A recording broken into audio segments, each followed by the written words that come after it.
everyone, it's Laura, and this is the fake-out episode of the class of 74, meaning I am still on hiatus for just a couple more weeks. But I wanted to share an interview I did recently with Rich Bennett, whose podcast is called Conversations with Rich Bennett.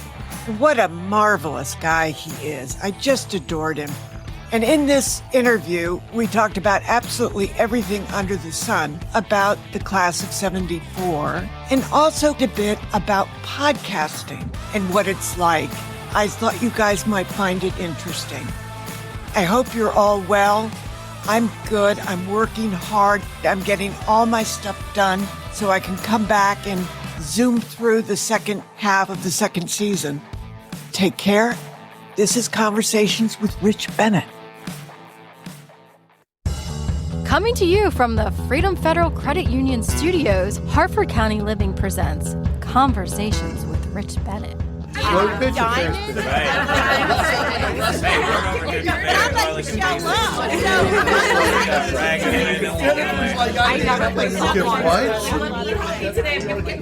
the least sexy part that we're going to have. No. The truth is, my guest today is someone who knows what it means to lose your voice and then find a completely new way to use it.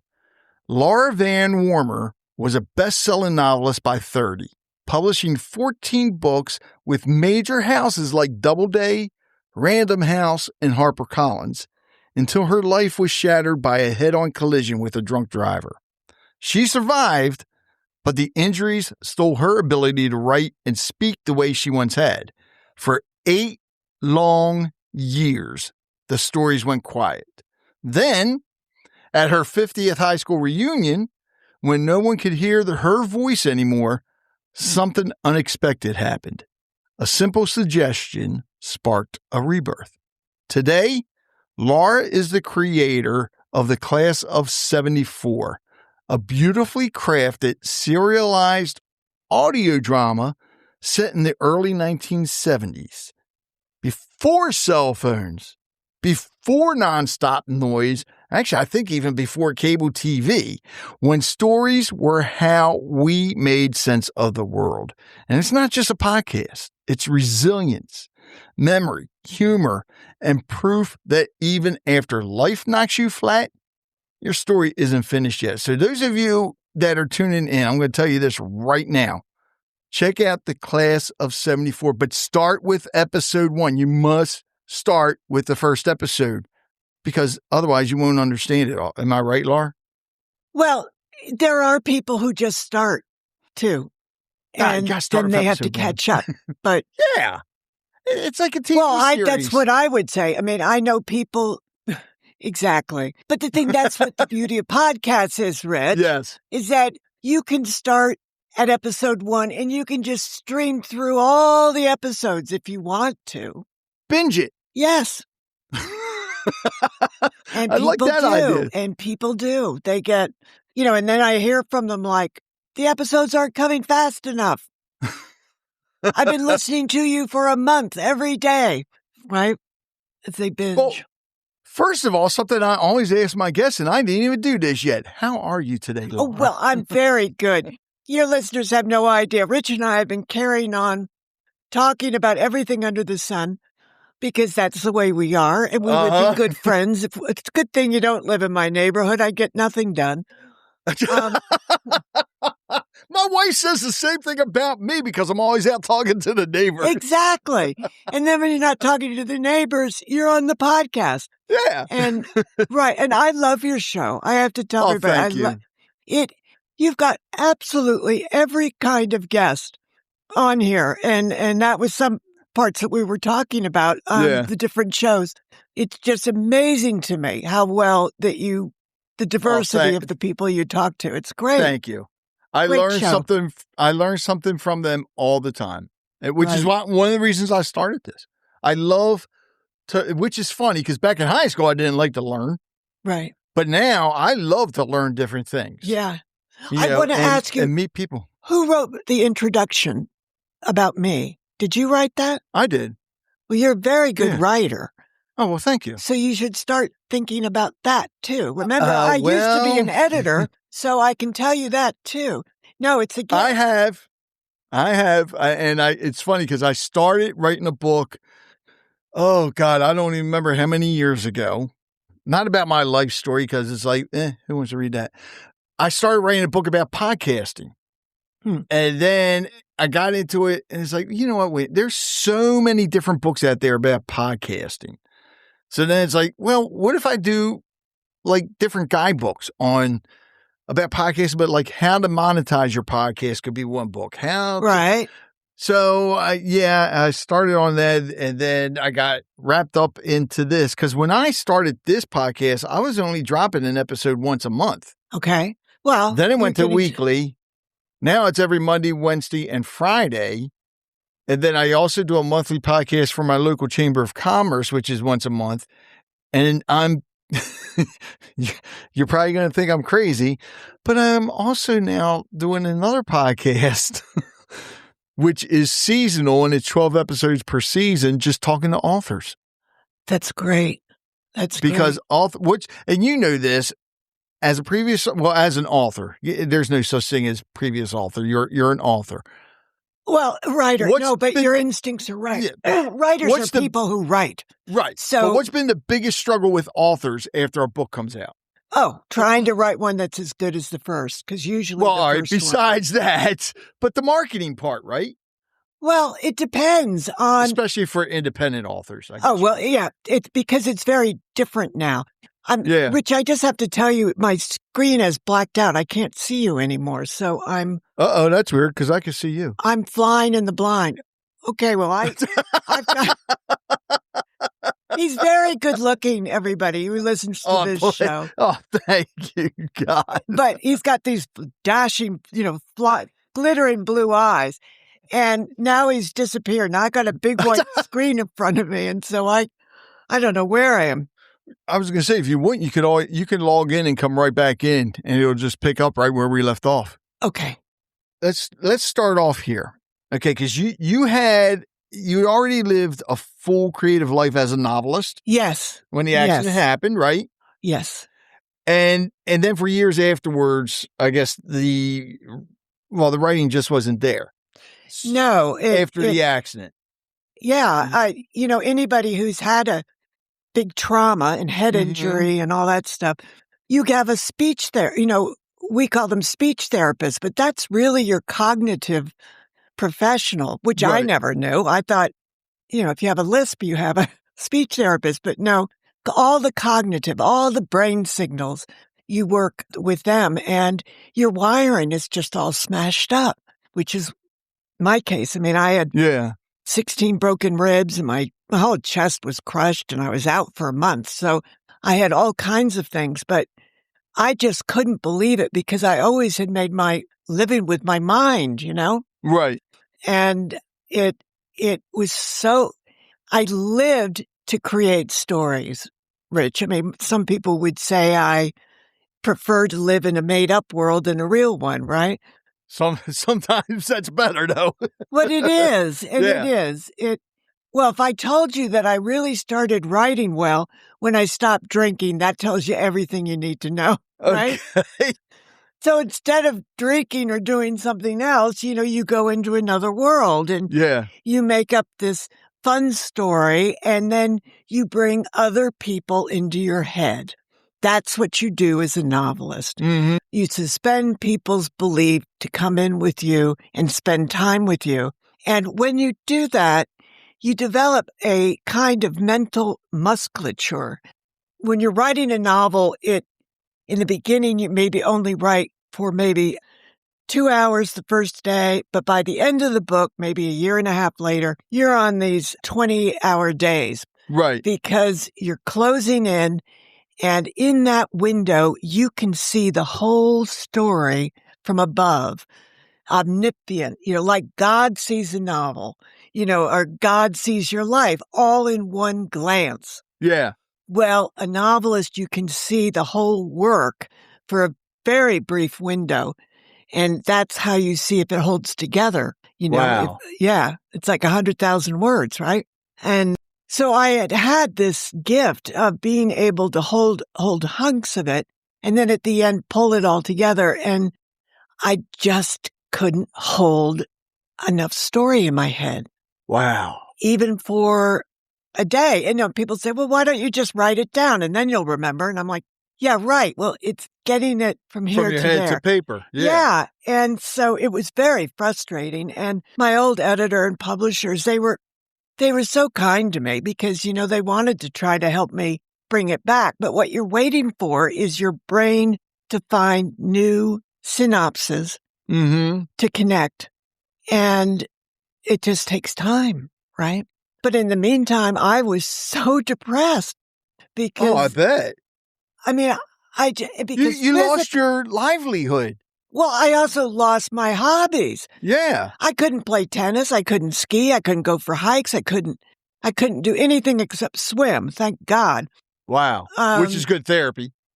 And it is wonderful. Yeah. Because I feel like I'm flying. I feel so free.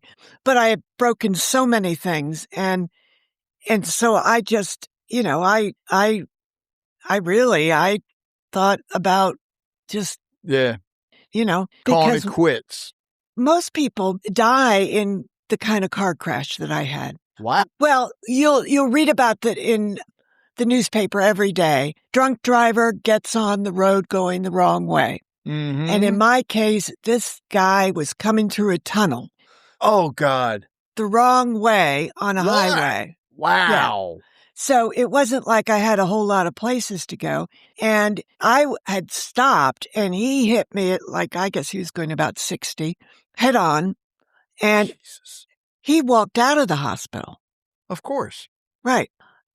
And so that's what happened. And I was on my way to the airport. I was going to California to see Betty White. Oh, wow. An old friend. We had the same agent and editor, and it's a long story, and I won't go into it, but I was so excited that I was going to go see her. And the next thing I know, it's a month later, and my family looks like they've died and come back. They've been absolutely terrified because with that kind of crash, your chest gets crushed. Right. And after 3 days, your lungs swell so much, it is impossible to get oxygen through them. And people die 3 days later. The night I was supposed to die, they had a code blue, and my other half did medical malpractice defense, defending doctors, and knew that this wasn't good. The code blue, they all come in, and I'm already on the ventilator, but the ventilator doesn't work anymore because my lungs are so swollen. And they can't touch my chest to do compressions because all my ribs are broken. Oh, jeez.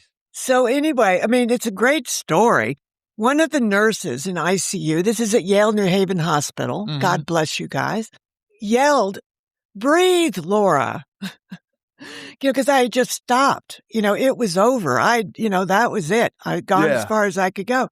So they all started chanting, "Breathe, Laura, breathe, Laura." Now, where am I in all this? I'm on a side of a stage, like a school stage when you're looking out on the stage. I'm in the wings and I'm looking out and there's my other half sitting in a chair texting and a spotlight's coming down on the chair. And I'm trying to get out there, but all of a sudden I hear a voice and the voice belonged to one of my dearest friends who had died of a glioblastoma, a brain tumor, right? Yeah. Oh, God. And I hear Loretta say, "Bobola, I'm not dead. I'm just behind the curtain." And I turn around and there's Loretta. And behind her, there's this huge, beautiful meadow and just endless people out there. But in the front row, everybody's laughing. Everybody's healthy and gorgeous. And there's my mother and father.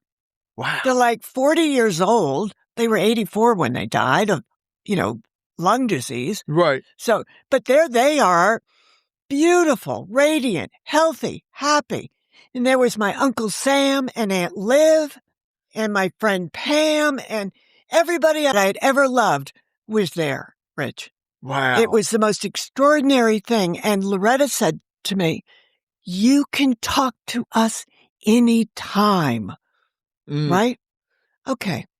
So the next couple of days when I sort of came back to consciousness, apparently one of the first things I told the nurses was I had seen my parents. Wow. I couldn't really talk because I have ventilator voice, we call this voice. And it was just the most extraordinary experience. And Rich, I got to tell you, everybody's talking to me all the time, not in an invasive way. It's just thoughts. It's like my dad, but my dad is not my dad. He's all healed. Right. All the stuff that used to be, he used to be so irritable all the time. Well, he's not anymore. And it's difficult to explain, except I will say this to you. If anybody believes in God or heaven, understand that all there is love. Mm-hmm. Just love.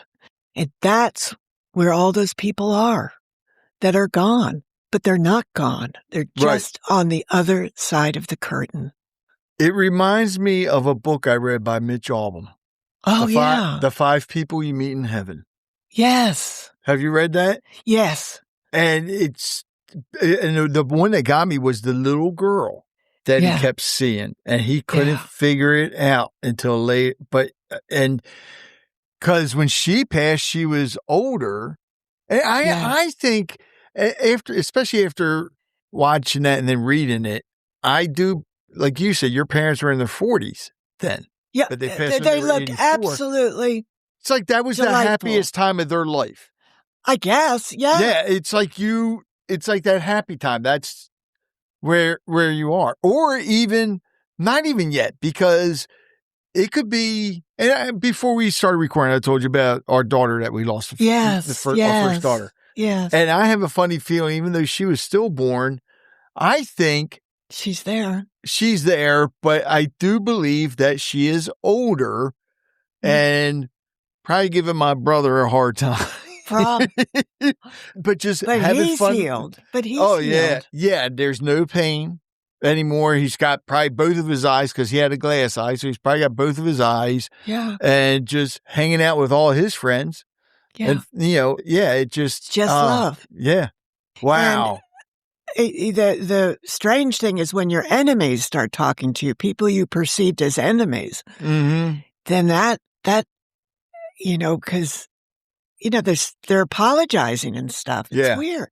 I know now everybody thinks I'm absolutely mad, but I got to tell you, when that happened, it really was amazing. And things happen, like I'll be at Home Depot and my father's telling me what to ask for.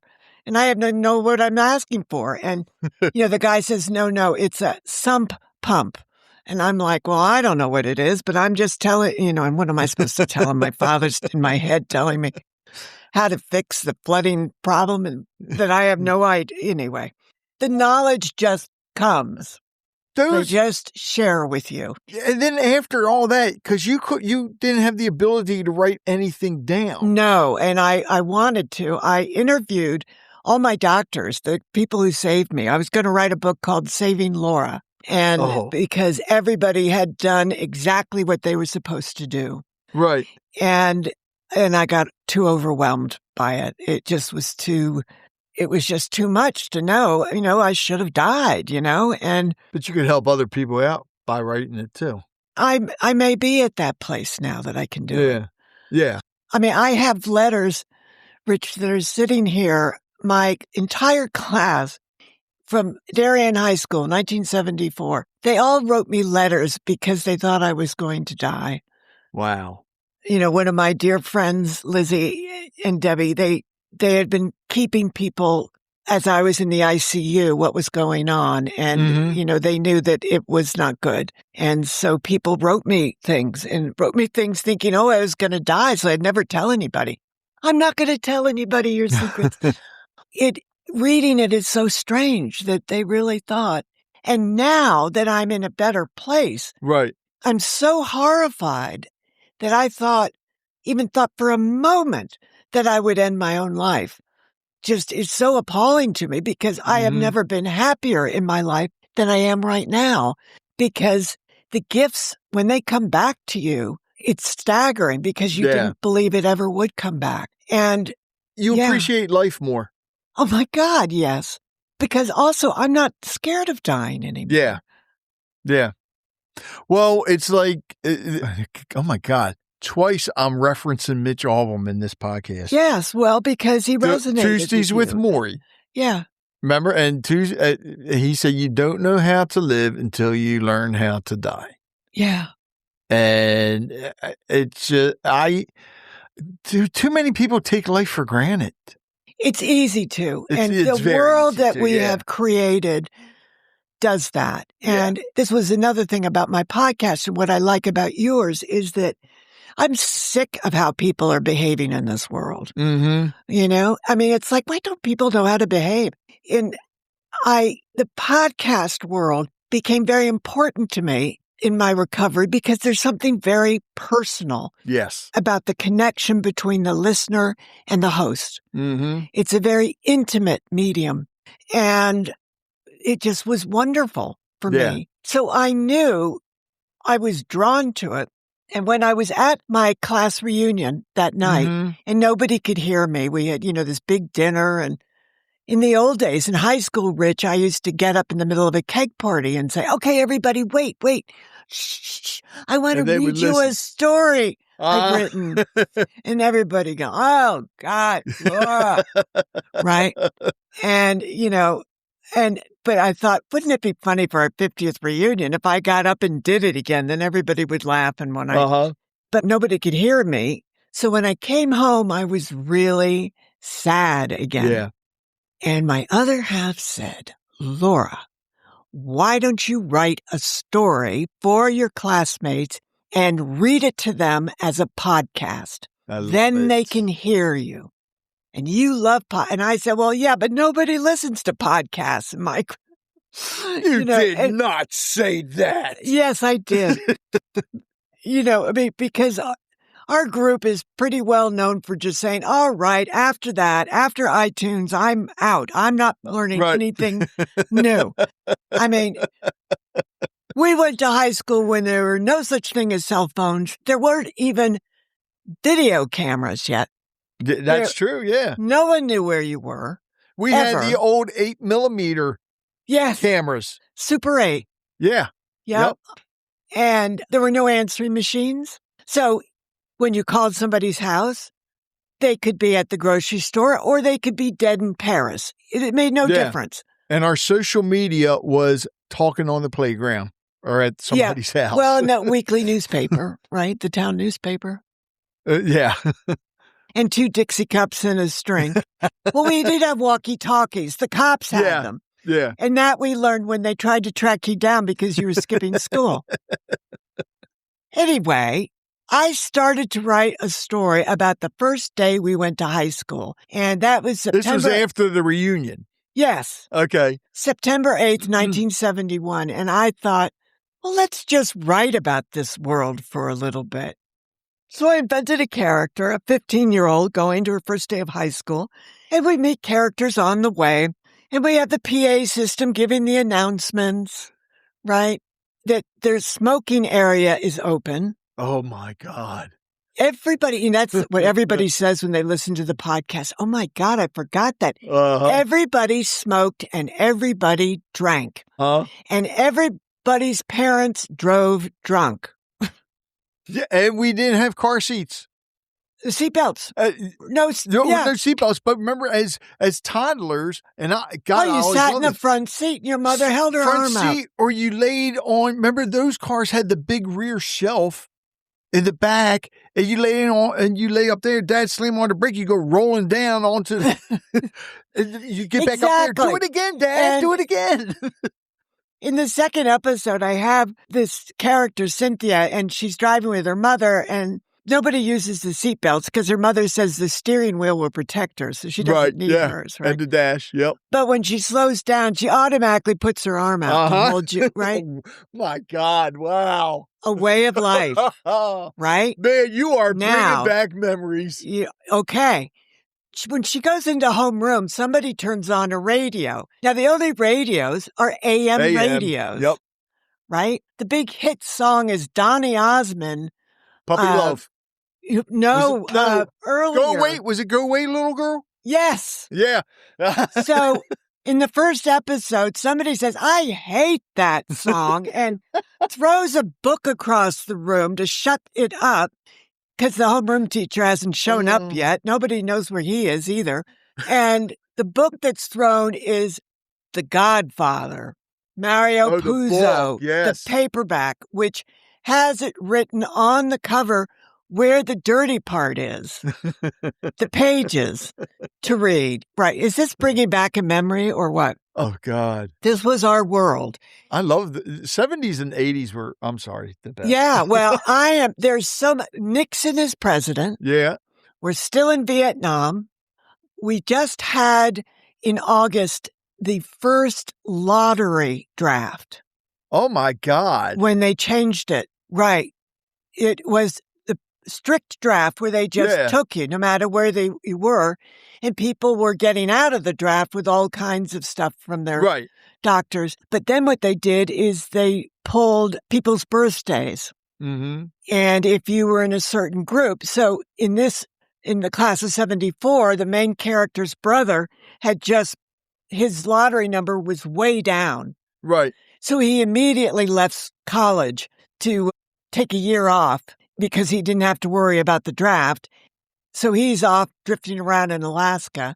But her classmate, his brother, had been killed the year before, right? Who was in the Green Berets. Mm. And this was a fictional story. I'm making up characters, but this all really happened. Right. So what's happened is that as this podcast has gone on, Rich, all the guys love the history in it. Yeah. So after I'm still not trailer there. No, a Patreon page. Oh, okay. Yeah. Okay. A lot of stuff. We have the detention club for the class of 74 there. And some people, there's a lot of free stuff to look at. Yeah. And a lot of the free stuff are posts that I put up. After I write an episode, I have all the research notes that I have. So what I'll do is I will put up the original video for Donny Osmond, Go Away, Little Girl, and Mario Puzo, The Godfather, what that book looked like, paperback, and how the draft worked in that period. Right. You know, in other words, all the historical stuff. And I do a profile of a real live guy from my hometown who was killed and was a Green Beret who was behind enemy lines in Cambodia and had hurled himself in front of a rocket launcher to save his unit. So his unit could get out, and they did, because they had gone back to get a pilot who was shot down. Yeah. So all this stuff is endlessly fascinating. So there's the podcast about what's going on in 71, and then there's the historical aspect that's going on over Patreon page for Class of 74. And then there are listeners who want to talk about their high school stuff. So they pay me $5 a month. You ready for this, Rich? For Detention Club. And every Tuesday, we have a Zoom call. So imagine all these people of a certain age from all around the world coming on this Zoom call. In the beginning, we were supposed to be talking about what went on in that week's episode, but everybody's in a different place in the series. Yeah. So I'll ask a question like, when you wanted to be alone in high school, where did you go? During school? Yeah. Up in the woods. Right. Okay. So that's what you would share in this phone call. Now, I'm writing all this down, Rich. Right. Every Tuesday, I've got writer's cramp. I can't even write it all down because people are sharing what they did. And some went out to a car. Yeah.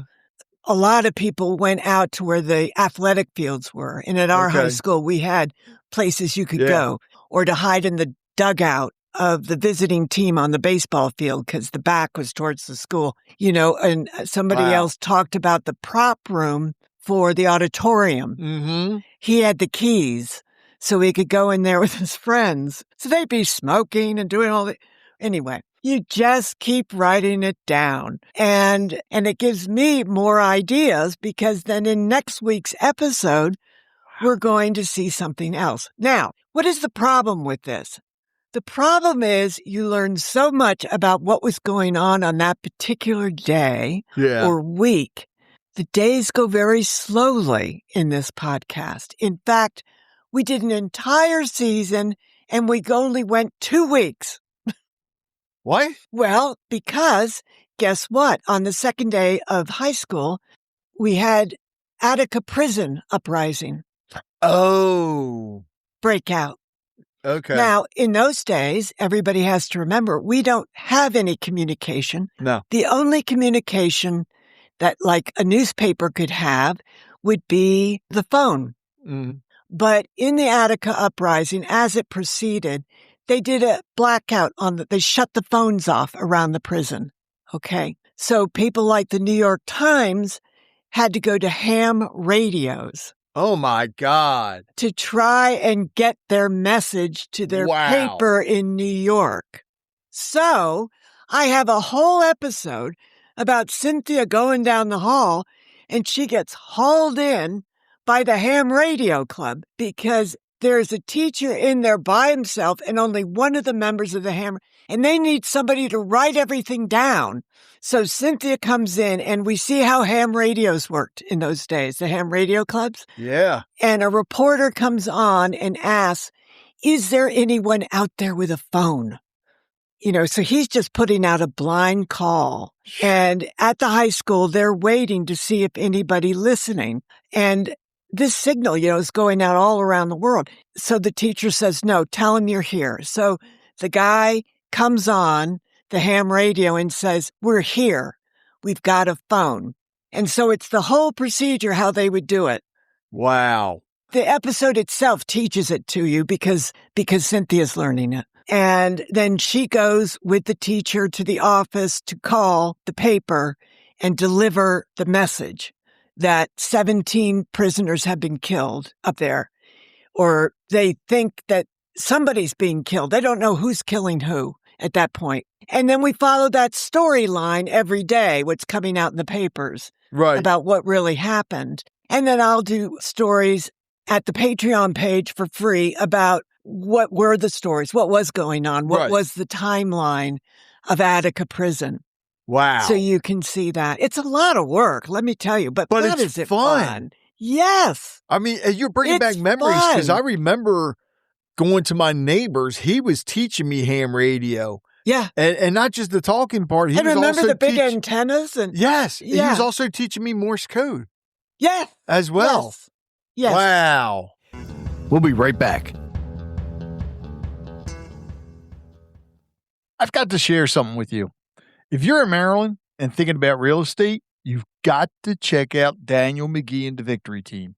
A close friend of mine sold their house with them, and honestly, I was blown away by the smoothness of the process and the level of care they received. And it's not just them. Several others in my circle have had similar experiences. Daniel and his team have this personal touch that's just so rare these days. They actually listen and tailor their services to fit exactly what you need. And with fees way lower than the industry standard, you really feel like you're getting luxury service without that hefty price tag. So whether you're buying or selling, go to victoryteamsells.com and get started with Daniel McGee and his incredible team. Believe me, with them, it's not just a transaction, it's a relationship. And even your kids, they don't know what it was like. And so they're all listening and going, that's why Grandpa's the way he is. A fiscal conservative and a social liberal. You're right. Why was that happening? And the reason why that was happening is that in 1971, when the show opens, we've got Black liberation, the women's movement. We've got all kinds of stuff happening. The whole world is changing. Oh, yeah. And those people who are going to high school then never lost those values. No. They believe that all Americans are created equal. Mm-hmm. Okay? They believe that people who enlist in the armed services are the closest thing to God that you can get because they have a real belief in their country and defending it. and they believe in America. They believe in freedom. Yeah. And that's why we're all the way we are, you know? And so they're getting their, get in here, listen to this episode. Now, all the kids who are going to be gay are in the closet completely in high school. There's no such thing as a gay person in high school in 1971. And you couldn't be because the bullies that existed in high school were unbelievable. Well, guess what, Rich? I get to beat the crap out of those. All the villains, people tell me about their villains. I want people to have fun in the class of 74. So we're going to get them. We're not going to do all that damage they inflicted on us, all our lives, all the physical torture, all the name calling. I had a young woman, well, she actually was a classmate, living in Germany. She's listening in Germany. Don't ask me how she found it in Germany, but she found it in Germany. And she was talking about, there's an episode where a kid, a guy who really doesn't fit in very well, he gets discovered for the drama club because he has this boomer voice. And she was saying, oh, I liked that how, something nice happened for him, because at my school, the drama coach didn't like me. So nobody would tell me when the sessions were. So I couldn't come. A different kind of bullying. Wow. Being excluded. Yeah. You know what that felt like? Yeah. Oh my God. I mean, this is on top of all the relationship stuff. So that was interesting. And I thought, now that's an interesting villain, a teacher who has it out for a kid. I remember those. Oh, yeah. So we need one of those. So I'm writing it down in my book. We just keep crawling. And now I'm so excited. I'm finally to the first football game. Yay! We have had so much going on with the football players and the cheerleaders. And I've got all these guys I've heard from about trick plays that I should use. Right. Then I'm hearing from all the girls about, well, remember what was going on under the bleachers? And, and then, the drinkers out in the parking lot. And anyway, it's a lot of material, Rich. A lot of material. Correct me if I'm wrong, but you just started the podcast last year, right? Yes. April? Yes. April of 25. Yes.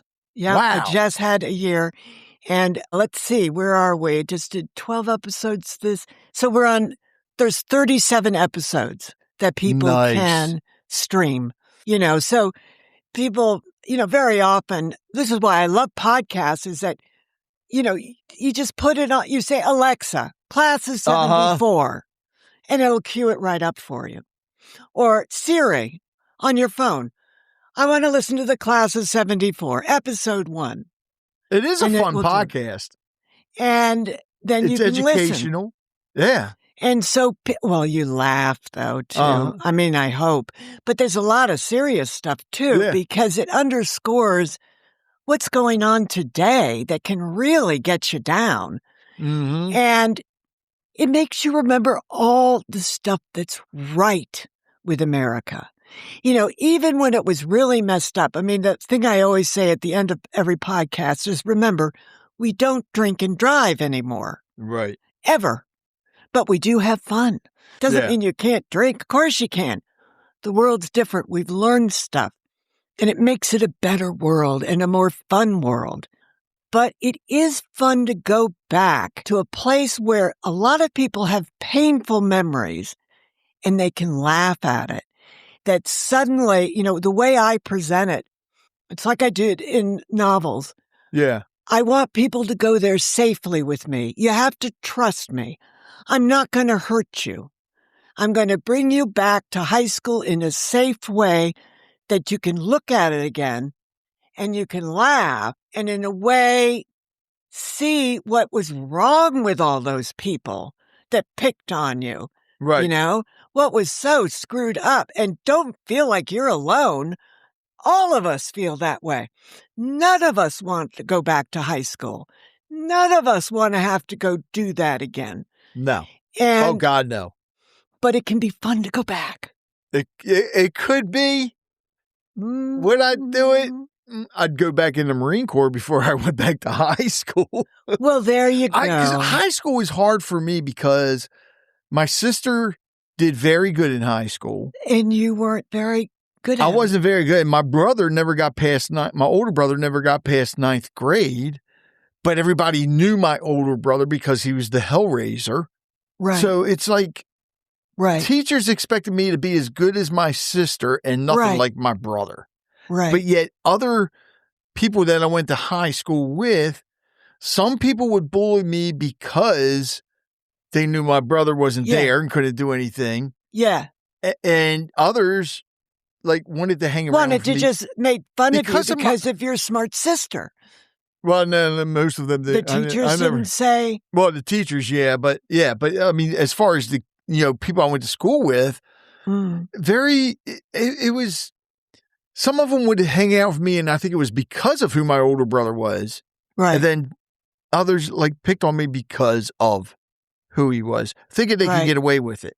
The younger sibling, I have that younger sibling syndrome in the school between brothers and sisters. Yeah. Mm-hmm. And again, you're not alone. I mean, the fact that everybody's got that. Yeah. When I listened to what you wrote in that introduction, that tells me you must have had some sort of learning disability that nobody picked out for you. Probably did. I probably had ADD. No, but attention. Yes. Oh, yeah. ADD. Yeah. Right? Well, kids like you, nobody was diagnosed. Nobody was helping anybody. And today, you've been whisked out, had some special attention to get you caught up. Well, that is something I have to look at in the podcast. I've got you in there. Yeah. And I've got the ones who are ready to drop out because they're already starting to skip school. And that was me, yeah. Why? Yeah. Well, even the main character is she was so good in 9th grade and junior high. She doesn't understand, she doesn't want to be the low person on the totem pole, but she's not very outstanding at anything. And she doesn't like it, and she's not good looking like the cheerleaders. And the only thing that keeps her there for a while is an unexpected boy who is the best looking boy in school suddenly likes her for no reason. But she goes out with him and then she finds out he's a Christian Scientist. He doesn't drink. And she's like, what do people do when they don't drink? Right? Because even at 15, we're all drinking beer because we don't know what else to do. Yeah. And it's sophisticated, right? Have you heard from anybody in your class that listens to the podcast? Oh, God, yes. They're the first ones who paid $5 at the... Well, here is an idea. I don't know if you thought about this, and I know you do it through the Patreon group, but have you ever thought about having any of them on to do interviews about it as special episodes or something? Yes. Okay. Yes. And I always thought, at first, I thought it would be we'll have a show where we read what people wrote into me. Right. The memories of their. And then I heard from a couple of other classmates, and there are 4 of us now, and we are working on a new interview podcast. Good. And what it's going to be is, right now, I think the working name of it is something like, how it turned out was weird. The class dummy is the richest guy in the class, right? That kind of stuff. The cool thing is with this, with your podcast, Class of 74, you have a whole series here. I mean, I know this is a series. Right, but a franchise, right? Yeah, because you could also do Class of 75 and so I can. on. Right, well, yeah. Yes, you can. Because why can you? Are you going to be the executive producer to oversee this project? Oh, good Lord, no. No, I know. Look, I got friends of mine already upset with me because they want me to produce their podcast. I'm like, guys, do you realize all the work I'm doing now? I know. Yeah, right. If I ever retired from hosting podcast, that's what I would do is become a producer. Well, and it's interesting because that's where you have to look at your old classmates and people you've interviewed who are in the field. And this is where you need to talk to the founder of, how we found each other, the media matchup, Podmatch. Oh, Alex, yeah. Let's do a little ad for Podmatch. That's how I found you. Yeah. And he's the kind of person that could put something together. A syndicate, a franchise. In all honesty, if it wasn't for Alex and Podmatch, my podcast probably would have ended a few years ago. Sure. Because I was only interviewing local people. Right. And then a friend of mine who's in TV suggested I change the name and start talking to people throughout the world. And you say, how? Yeah, well, and I was already a member of Podmatch, but I wasn't using it. There you go. And then That's the Rich we know and love from high school. and then I got an email from Alex how they were getting ready to change everything. It was like good timing. Right. And I started getting guests from Podmatch. Yeah. And Podmatch, I guess you could say, has been I don't want to say a lifesaver, but a podcast saver. Yeah. Yeah. And the people that I've met through there. Yeah. It's amazing. The community. And we stay in touch. Community. Yes. It's networking. And yes.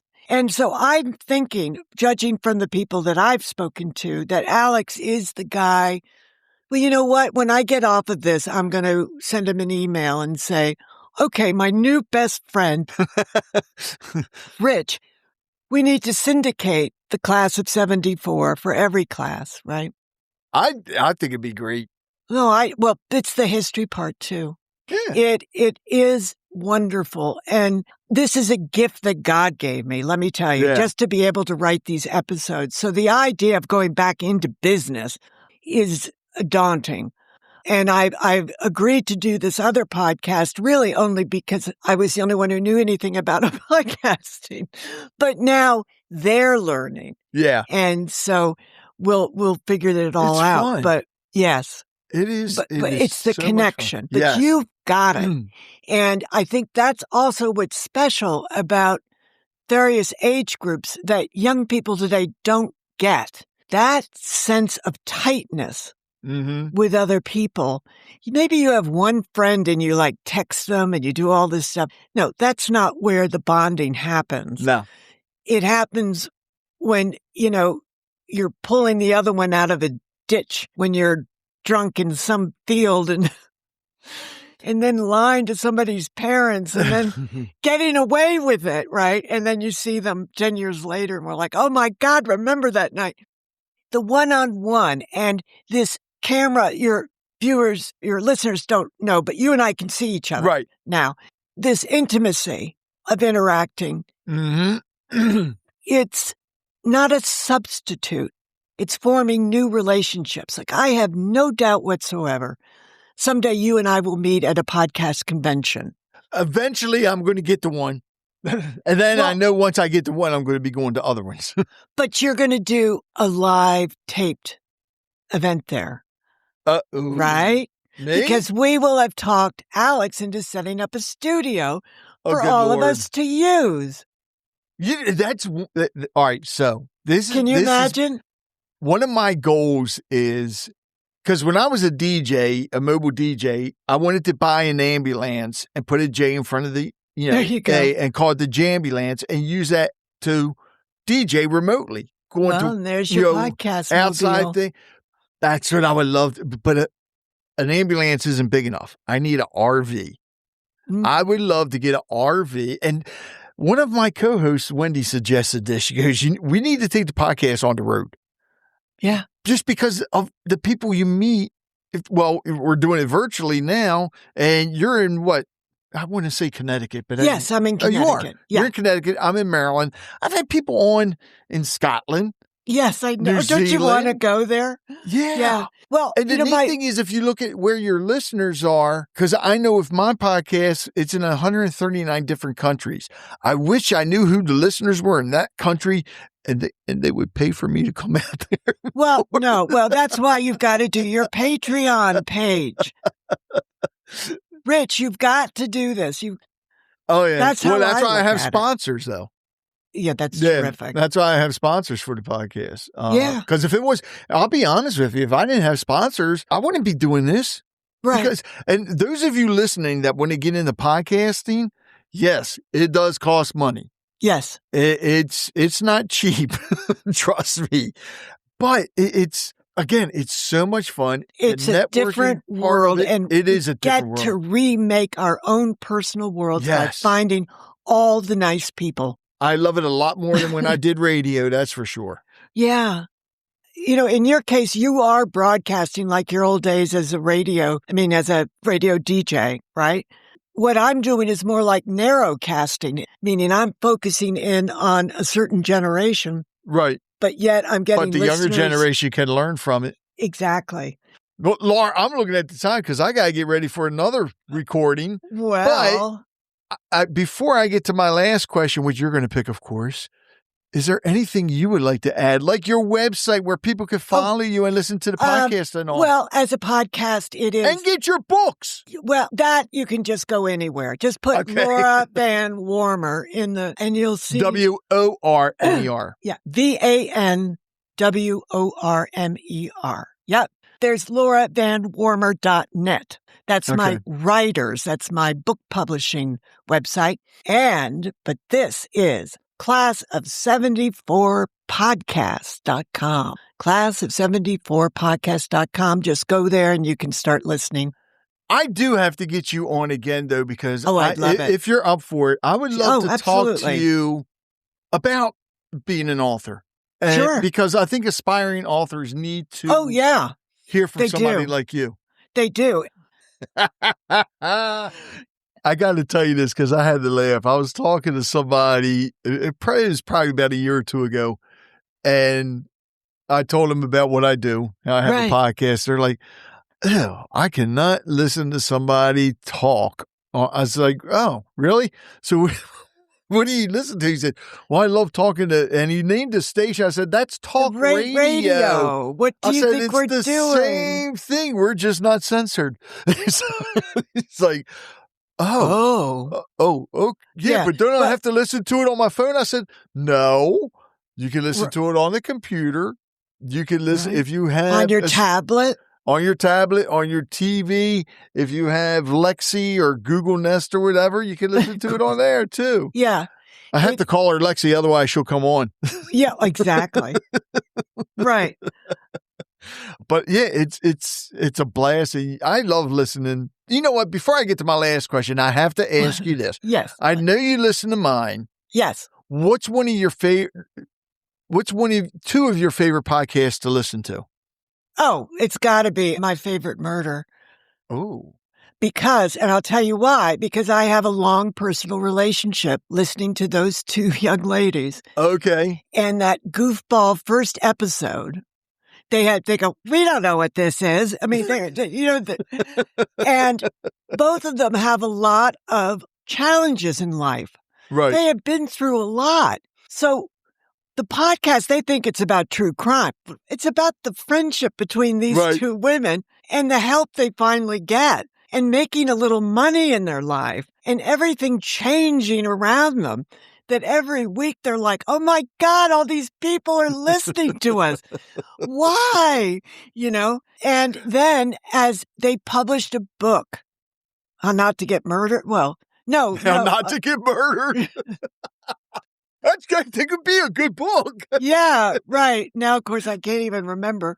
But they wrote a book, and what their publisher did was a very good idea to tell the people, go into the bookstores, go into any Barnes & Noble, and they're going to have you guys sit down and talk to each other about the podcast, just to see if people would come in. It was meant to sell the book. And I, at the time, was working part-time at a Barnes & Noble to get my cognitive stuff going.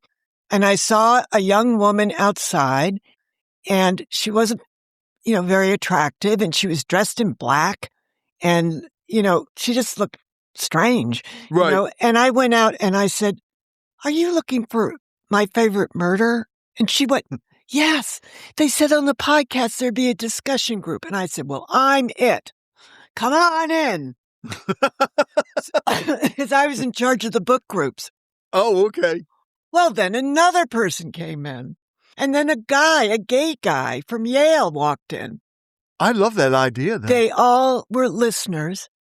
And they came in and they just wanted to talk about the hosts. They wanted to talk about Georgia and Karen, and how these women helped them because they talked about getting psychological help. Right. And that there's no shame in substance abuse. There's no shame in feeling as though you're a failure or you don't get along with your parents and credit problems and all that stuff. That's what that show really was about. Wow. And they are good at my favorite. And everyone says, oh, it's true crime. And I think, no, you guys, you missed it. Yeah. What it's about, it's the friendship of those two women who didn't even know each other when they started the podcast. They met each other at a party, and the other one was the weird one who liked true crime and watched endless episodes of TV. Right. Of course, I can't even remember anything.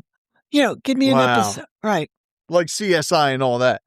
Well, that's the fictional. They're talking about the nonfiction. Everybody would be so appalled that you listen to that. All those true crime shows. Oh, come on now. What's wrong with us, Rich? Why can't we think of one of them? There's an entire network devoted to them now. Is it the Dateline? Dateline. Okay, yeah. Right? Okay. Yeah. Okay. There's a reason why these are the girls that made Dateline happen. Wow. Because they were weird and they loved to watch that. They were at some party and they were the two weird ones because they loved true crime. I love that. Now, idea. Karen was the head writer for Ellen DeGeneres' show. Oh, really? Yes. Behind the scenes. Yeah. So she never talked about struggles with her weight or her psychiatric problems or her health problem. Anyway, wow. That's my favorite podcast because I'm so proud of those two. Yeah. But they started listening. They do something called the rewind. They went back to the early episodes and they talk about them and about themselves. And then they update the cases, but they're just hilarious. If you think Ellen DeGeneres is funny, listen you should to them. hear Karen. Yeah. So that's my favorite podcast. And I've been listening to them for years. I'll have to definitely check them out then. I've never heard of it. My accident was in 2015. I found them in 2017. I've been listening to them ever since. Yep. I need you to pick a number between 1 and 5. 3. 3. Because I'm well balanced. And I love that. Now pick a number between 41 and 60. Oh, gosh. 60. 60. What's a moment you experienced profound gratitude? Oh. When I sat down to my computer and realized I could write the first episode of the class of 74. I knew I could do it. I could write in a short burst, not expect myself to write a whole novel, just do an episode. I do have to ask you one more question. Sure. Because this is not the question you asked for. This is the question that the class of 74 asked for. Question number 74. I have to, because I have 100 questions. It's like, it makes sense. Ask number 74. If you had dinner with the wisest person you know, what would be the topic? The wisest person I did know was Betty White. Oh. She's no longer alive, but I will tell you, I did ask her, why are you so happy? Yeah, that's a good topic. And she described to me, she was married to the guy from Password, Alan Ludden, and she adored him. And when he died, she was so sad. And she had decided she was going to make the most of her life as an actress on TV. And she made time to sit down at the house he bought her and have a martini, just the way they liked them, turn on the music that was their favorite music, and to talk to him. Oh, man. And she said, I feel so grounded after that because I remember all of our dreams. And then I realized I'm still here. Yeah. I can still work. We loved working on TV. We loved playing games, and so she had game night at her house till the day she died. She had, it was the grandchildren of the people she used to play games with. But I thought, well, that's right. And so then there I am years later with this experience I had in the hospital. And I thought, okay, Laura, listen, go talk to the people that you love. She was hilarious. And I loved watching her. Loved watching her. And people loved her for a good reason. Yeah. And it's funny because she's the type of person you see on TV and you could just feel her energy and the positivity and the love coming from her. Oh, gosh, I'll watch an old episode of The Match Game, right? Uh-huh. Or Password. And I just, go on YouTube and find one, just Betty White in his show. And I feel honored that I ever even knew her. And she was beautiful, too. Oh, gosh, yes. Oh, God. Yeah. Oh. Yeah. Well, Laura, I want to thank you so much. Those of you listening, make sure you listen to Class of 74 podcast and leave a review about the podcast as well. And subscribe to it. And then join her Patreon, join the group, and let her know what you thought about the podcast. Yeah. Because you're going to learn some stuff. I guarantee you are. Laura, thanks so much. Thank you, dear. When we started today, we talked about losing your voice and finding a new way to use it. But after listening to Laura, I think this episode became about something even bigger than that. It's about resilience. It's about purpose. It's about what happens when life changes in an instant and you're forced to figure out who you are all over again. Laura went from being a best-selling novelist to facing injuries that could have ended her creative journey forever. But somehow, through all the pain, all the uncertainty, and all those years of silence, she found her way back to storytelling, but not in the way she expected, but in the way she needed. And I think that's one of the biggest takeaways from this conversation. Sometimes the chapter we thought we were supposed to write isn't the one that changes our lives. Sometimes it's the unexpected chapter that comes next. Through the Class of 74, Laura isn't just telling stories about high school in the early 70s. She's preserving memories, bringing people together, helping listeners reconnect with their own past, and reminding us that every generation has stories worth sharing and lessons worth passing on. If today's conversation resonated with you, I encourage you, check out the Class of 74. Start with episode 1. I know she said you can start with any episode, but start with episode 1. Immerse yourself in the world Laura has created and see why so many listeners have fallen in love with these characters and the era they represent. And maybe take a moment to think about your own story. What chapter are you in right now? What experiences, memories, or lessons are waiting to be shared? Because as Laura's journey reminds us, your story isn't over just because life takes an unexpected turn. Laura, thank you for sharing your heart, your wisdom, and your incredible journey with us. And to all of you listening, thank you for joining the conversation. Let's keep it going.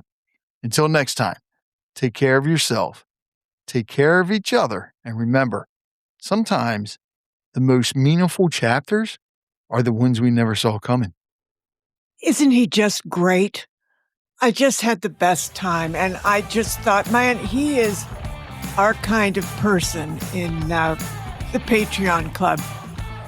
Okay, everybody, listen, I will be back. I do think I'm going to run another interview next week, and then I'll be back.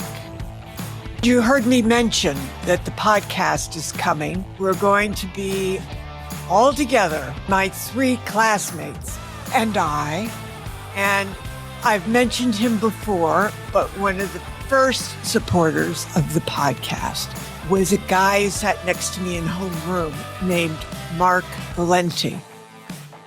And on the other side of me sat my best friend, Claire Varney, right? Alphabetical order, Valenti, Van Warmer, Varney. And then we've pulled in Bill Bennett, another first supporter of this podcast. He was out in the smoking area or somewhere. I don't know where he was, but we've dragged him into the podcast. So it's going to be the four of us. And we're working very hard on it. And that show will be debuting soon, and you'll be hearing a lot about it. I really miss you. And I miss our friends in Brighton. And please remember, we don't drink and drive anymore. Ever. But we do have fun. And I hope you're having fun this holiday weekend. Much love to you all.